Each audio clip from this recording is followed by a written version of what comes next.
Hey, true believers. Chris Matt coming at you with Howard the Duck #1. And I'd say that this is a comic series that did not break my heart when it went away. I can enjoy a comedy book. Yeah, this is definitely not it. The only reason that I did grab this is because this is the first appearance of Gwenpool. Her cameo appearance was back in, what was it, Deadpool's Secret Wars #2, which all it is just a cameo of her on the cover, which is a variant. It's a cool cover, but that's it. You know, I've flipped through the book before and there's nothing. So the prices that are going for that one, I understand it's supposed to be cameo, but just for the cover, no. Anyway, jumping into this book, the print date was November 2015. This was right around the time Chip Zdarsky really started writing for Marvel. So let's talk about who made this book real quick. This is Chip Zdarsky writing, Joe Quiones penciler and colorist, Joe Rivera inks, Travis Lanham letterer. Here's everyone else that's working on the book. Go down here, go down here. Now, the reason that I say this is absolutely not a comedy book, or at least for me, well, first off, I absolutely cannot stomach Squirrel Girl, at least the modern Squirrel Girl. She's sitting here talking to the police, and she's saying, that's when I saved the day. This is going into the official record, right? Because, gosh, I'd sure like to be official that I'm unbeatable. Can you do that? Ugh. And then random Weapon X Squirrel, I don't care. Anyway, one thing I will say, and this is something that I've just kind of noticed and I've heard other reviewers talk about, and just from what I've read, it shows. Zdarsky, when it comes to humor, it's hit or miss. Like, I enjoyed his Sex Criminals from Image Comics, but a lot of the humor that he brought to Marvel, it fell flat. Like his Peter Parker, the Spectacular Spider-Man, when he was doing the humor, that book slumped hard. And then we get into his strengths, which is drama. When he started doing that, what was it, issue 6, the issue with when Peter reveals himself to J. Jonah Jameson, that book took off like gangbusters. And then he did this, he took off onto Daredevil's book, equally amazing. And the same thing with Spider-Man Life Story. Zdarsky's strength is definitely drama and suspense and action. And you see hints of it in this book once you kind of dig through the LOL. So random. So like, for example, Howard's basically setting up shop, I believe, in Florida. And he's pissed off that his hat just got flown off of his head. And this chick, Tara, he's like, you need to pull over. And she's like, we're doing 100 on I-95. I'm not pulling over. Serves you right for wearing a hat and a convertible. And that's how I feel this type of humor. And the snarkiness, I don't like it. And he's like, you shapeshifted yourself a hat? Look, ever since you added me as a shapeshifter, I've been embracing my abilities, okay? And then right here, that's insane. Hat made out of your head is still your head, dummy. How is that protecting your head? What? Ow, getting sunburnt. I'm a superhero who got sunburnt. What bull? Don't care. And then there's a whole moment with Howard and this trucker, and who suspiciously looks like Seuss from Gravity Falls, which kind of makes me mad because Seuss is one of my favorite characters, and they kind of just turn him into a stereotypical cliche, which really falls flat. We're going to get past that. We're going to get past... well, real quick, Howard is in a slump. He keeps saying, I want to go home.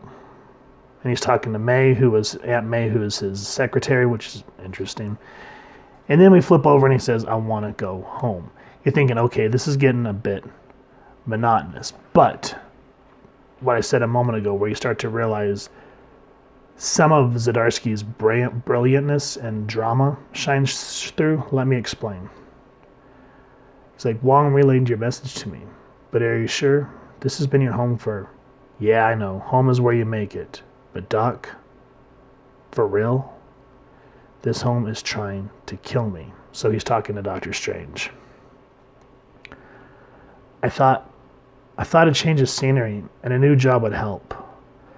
But I'm feeling like this planet is trying to chase me away. And sure, I have friends like Tara and Spider-Man. But I just keep barely dodging death and disfigurement. It's like this entire universe has it out for me. And I'm tired. It's all wearing down on me, Doc.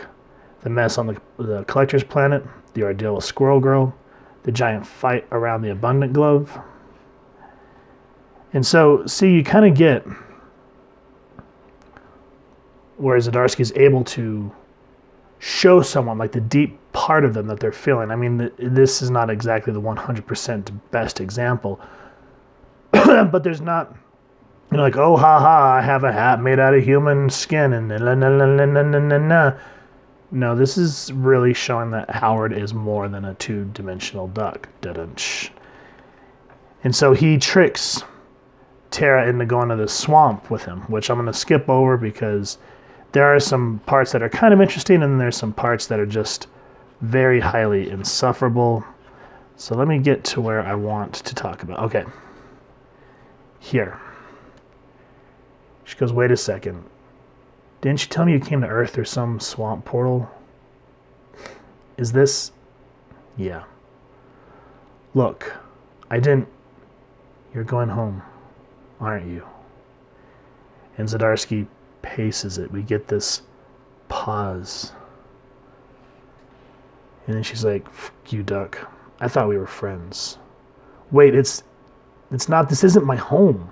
Look, do you want to come with me? Live on a planet where you're a freak? Do you? Yeah, I didn't think so. And it's fine. You know how hard these past few months have been? You've been great. Aunt May's been great.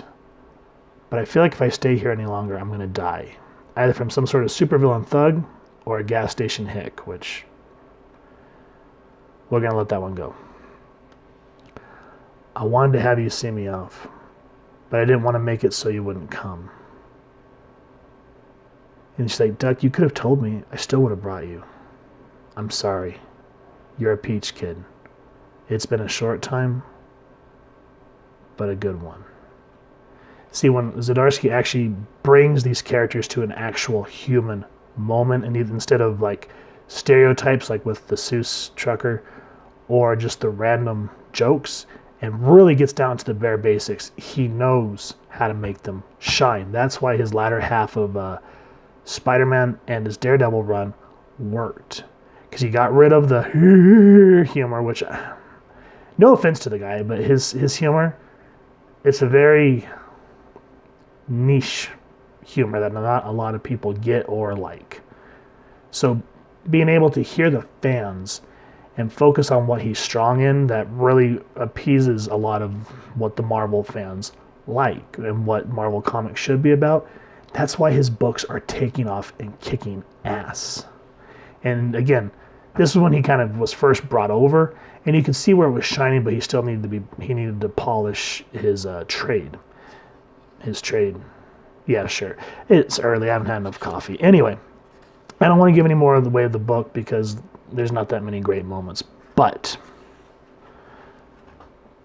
we'll jump into this story.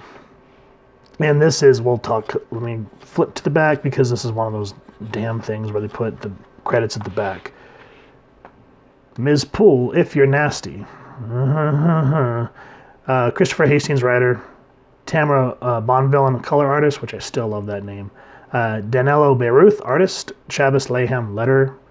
And then Howard the Duck was created by Steve Gerber and Val Mayerk. And at this point in history, this would be Christopher Hastings was the creator of Gwenpool, and that's exactly what this story is. Now, for me, Christopher Hastings, he's a good writer, but again, it's hit or miss. It's depending on who he's working with at the time, I feel, because it could either be really awesome, like this story was, or it could be bad, like the standalone Vote for Loki book, which I hated that book. Anyway, starts out with some stakes. Howard gets kicked in the face, and we figure out that this is Black Cat. And she's like, so you're my little duck burglar, is it? Yeah, so my little Duck Burglar is a detective. Say that 3 times fast. And she's saying that she wants to hire him, and he's like, why? And then again, we get some really bad random humor. But here, now, I'm going to kind of go through this because I want you guys to keep in mind Gwenpool's solo story that took off after this. This part here, this is what hooked me on Gwenpool. This is how I was hoping she was going to be. So Felicity is talking to Howard about stuff that was stolen from her. And she goes, I was recently conducting some business. So we kind of get the stage set. We see stairs now. And see, yeah, there's dialogue boxes, but I like that the panels speak for themselves. Show, don't tell. And so again, we see and then all of a sudden, pin stolen. And she goes, is there a motorcycle in the stairwell? And then, bam! Hello, world! Which makes me think of the Animaniacs, but nice artwork, great upward angle, introducing Gwen. No LOL so random humor, just one little quip, which is a lot of what superheroes do. She goes, trade your pen for a gun, stabs him in the hand. I know, it's a terrible trade. And then she just goes ripping into Black Cat's men, steals something from her, takes off the side of a freaking building, and she goes, I'm very curious how I'm going to survive this. Wham! Ha! A pillow truck. Wait, she like a pillow truck?